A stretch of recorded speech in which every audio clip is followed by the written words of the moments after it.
लोकसभा ने विपक्ष के संशोधनों को खारिज करते हुए वक्फ संशोधन विधेयक 2025 पारित कर दिया है। लोकसभा में 288 सदस्यों ने विधेयक के पक्ष में जबकि 232 सदस्यों ने विरोध में मतदान किया। लोकसभा में 12 घंटे से अधिक समय देर रात तक विधेयक पर चर्चा हुई। इस विधेयक 2025 का उद्देश्य विरासत स्थलों की सुरक्षा और सामाजिक कल्याण को बढ़ावा देने के साथ ही वक्फ संपत्तियों का प्रबंधन सुव्यवस्थित करना है। विधेयक में मुस्लिम महिलाओं, विशेष रूप से विधवाओं और तलाकशुदा महिलाओं की आर्थिक तथा सामाजिक स्थिति में सुधार का भी प्रावधान है। विधेयक पर चर्चा का उत्तर देते हुए अल्पसंख्यक कार्य मंत्री किरेन रिजिजू ने इस धारणा को गलत बताया है कि गैर मुस्लिम वक्फ बोर्ड के कामकाज में हस्तक्षेप करेंगे। श्री रिजिजू ने कहा कि विधेयक का उद्देश्य किसी की संपत्ति को जब्त करना नहीं है। अल्पसंख्यक कार्य मंत्री ने विपक्ष पर विधेयक के बारे में लोगों को गुमराह करने का आरोप लगाया। उन्होंने कहा कि 2013 में कांग्रेस शासन के दौरान राष्ट्रीय राजधानी दिल्ली में कुल 123 संपत्तियां दिल्ली वक्फ बोर्ड को हस्तांतरित की गई। चर्चा की शुरुआत करते हुए कांग्रेस की गौरव गोगोई ने सरकार पर इस विधेयक के बारे में लोगों को गुमराह करने का आरोप लगाया। उन्होंने कहा कि ये विधेयक संविधान के खिलाफ है। एआईएमआईएम के असदुद्दीन ओवैसी ने कहा कि यह विधेयक सभी धर्मों की समानता के संवैधानिक प्रावधान के विरुद्ध है। उन्होंने कहा कि विधेयक अनुच्छेद 26 का उल्लंघन है। लोकसभा ने मुसलमान वक्फ निरसन विधेयक 2024 को भी मंजूरी दी है, जो मुसलमान वक्फ अधिनियम 1930 को निरस्त करता है। चर्चा के दौरान गृह मंत्री अमित शाह ने कहा कि वक्फ में कोई भी गैर मुस्लिम नहीं आएगा। उन्होंने कहा कि धार्मिक संस्थाओं के प्रबंधन में किसी गैर मुस्लिम को शामिल करने का कोई प्रावधान नहीं है। बिहार और हरियाणा सहित देश के कई राज्यों, संगठनों और लोगों ने वक्फ संशोधन विधेयक का स्वागत किया है। बिहार में पसमानदा मुस्लिम समाज के संयोजक डॉक्टर फिरोज मंसूरी ने आकाशवाणी समाचार से बातचीत में कहा कि ये विधेयक पसमानदा मुसलमानों के लिए एक नए युग की शुरुआत है। लोकसभा में कल देर रात तक वक्फ संशोधन विधेयक पारित होने के बाद कोच्चि के पास मुनम्बम में ग्रामीणों ने सरकार के समर्थन में पटाखे जलाए और नारे लगाते हुए जुलूस निकाला। 600 से अधिक ग्रामीण अपनी आवासीय संपत्तियों पर राज्य वक्फ बोर्ड के दावे के खिलाफ पिछले 5 महीनों से अधिक समय से आंदोलन कर रहे थे।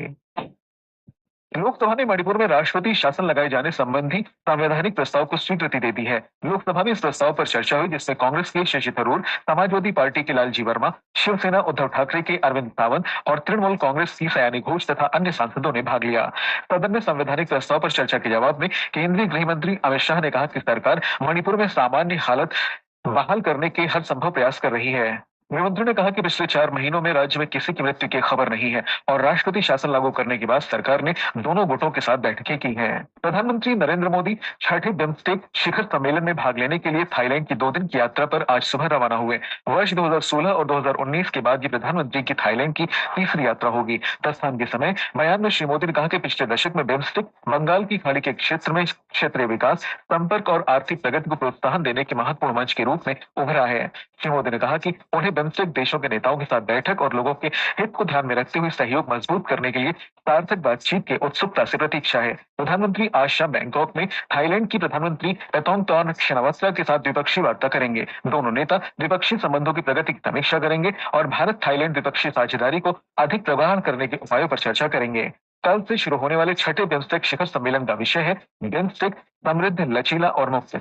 सम्मेलन में बैंकॉक विजन 2030 को अपनाया जाएगा और बिम्स्टेक की भविष्य की दिशा तय करने के लिए प्रतिष्ठित व्यक्तियों के समूह की रिपोर्ट का भी समर्थन किया जाएगा। बिम्स्टेक शिखर सम्मेलन के बाद प्रधानमंत्री कल श्रीलंका के राष्ट्रपति अनुर कुमार दिसानायके के निमंत्रण पर 3 दिन के राजकीय दौरे पर श्रीलंका जाएंगे।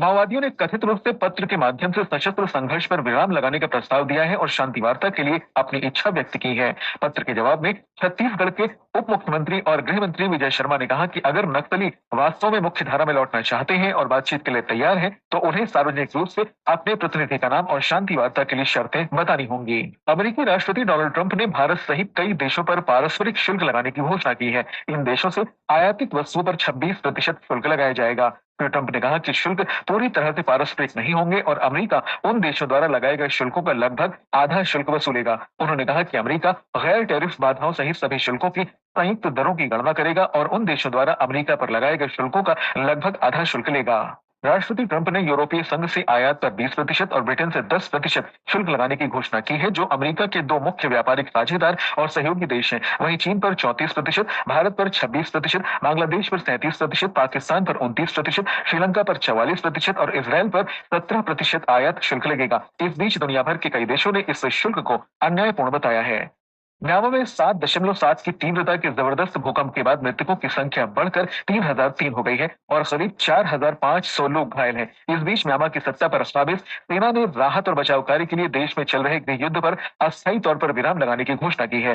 भूकंप प्रभावित लोगों के प्रति सहानुभूति दर्शाने के लिए 22 अप्रैल तक युद्ध विराम लागू रहेगा। इस घोषणा के बाद एक तरफा अस्थायी युद्ध विराम लागू हो गया है। सेना ने चेतावनी जारी की है कि युद्ध में संलिप्त सभी गुट हमला करने से बचे, अन्यथा आवश्यक कार्रवाई का सामना करने के लिए तैयार रहें। आईएसएसएफ विश्व कप में आज से अर्जेंटीना के ब्यूनस आयर्स में मुकाबले आरंभ हो रहे हैं। 2 बार की ओलंपिक पदक विजेता मनु भाकर 43 सदस्यों की भारतीय निशानेबाजी दल का नेतृत्व करेंगे। वर्ष के पहले आईएसएसएफ विश्व कप आयोजन में 45 देशों के 400 से अधिक निशानेबाज स्पर्धा करेंगे। भारत ने इस विश्व कप के लिए सबसे बड़ा दल भेजा है। चीन के 39 जबकि मेजबान अर्जेंटीना के 38 खिलाड़ी भाग लेंगे। आईपीएल 2020 क्रिकेट में गुजरात टाइटंस ने रॉयल चैलेंजर्स बेंगलुरु को 8 विकेट से हरा दिया है। बेंगलुरु के एम चिन्नास्वामी स्टेडियम में कल रात गुजरात टाइटंस ने 17 ओवर और 5 गेंदों में 2 विकेट खोकर 170 रन का लक्ष्य आसानी से हासिल कर लिया। प्रतियोगिता में आज कोलकाता के ईडन गार्डन्स में सनराइजर्स हैदराबाद का सामना मौजूदा चैंपियन कोलकाता नाइट राइडर्स से होगा। ये मैच शाम 7:30 बजे से खेला जाएगा। मौसम विभाग ने अगले 7 दिन के दौरान सौराष्ट्र और कच्छ क्षेत्र में लू चलने जैसे हालात बने रहने का अनुमान व्यक्त किया है। इस दौरान पश्चिमोत्तर भारत में अधिकतम तापमान 3 से 5 डिग्री सेल्सियस तक बढ़ने के आसार हैं। वक्फ संशोधन विधेयक से जुड़े समाचारों को आज सभी अखबारों ने प्रमुखता दी है। हिंदुस्तान और राजस्थान पत्रिका की सुर्खी है, 12 घंटे की मैराथन बहस के बाद 232 के मुकाबले 288 वोटों से बिल पारित। अमर उजाला और वीर अर्जुन की खबर है, आज राज्यसभा में पेश होगा विधेयक। दैनिक ट्रिब्यून लिखता है, कानून बनने की राह पर विधेयक। पंजाब केसरी और राष्ट्रीय सहारा ने गृह मंत्री अमित शाह का बयान सचित्र दिया है, संसद का कानून है, सबको मानना पड़ेगा। हरिभूमि ने वक्फ संशोधन विधेयक का समर्थन कर रही महिलाओं का चित्र प्रकाशित किया है। प्रधानमंत्री नरेंद्र मोदी की थाईलैंड यात्रा पर जनसत्ता का आकलन है, सैन्य सहयोग होगा मजबूत और रणनीतिक साझेदारी बढ़ेगी। बिजनेस भास्कर की खबर है, वित्त वर्ष 2024-25 में 78 आईपीओ आए, जिनमें 34 इश्यू प्राइस से नीचे, अधिकतर घाटे में गए। इकोनॉमिक टाइम्स के अनुसार स्टार्टअप महाकुंभ का दूसरा एडिशन आज से शुरू, केंद्रीय मंत्री पीयूष गोयल उद्घाटन करेंगे। दैनिक जागरण के कारोबार पन्ने की खबर है, पूनम गुप्ता आरबीआई की नई डिप्टी गवर्नर। और जनसत्ता के खेल पन्ने की सुर्खी है, अर्जेंटीना के ब्यूनस आयर्स में भारतीय दल आज 10 मीटर पिस्टल स्पर्धा से अपने अभियान की शुरुआत करेगा।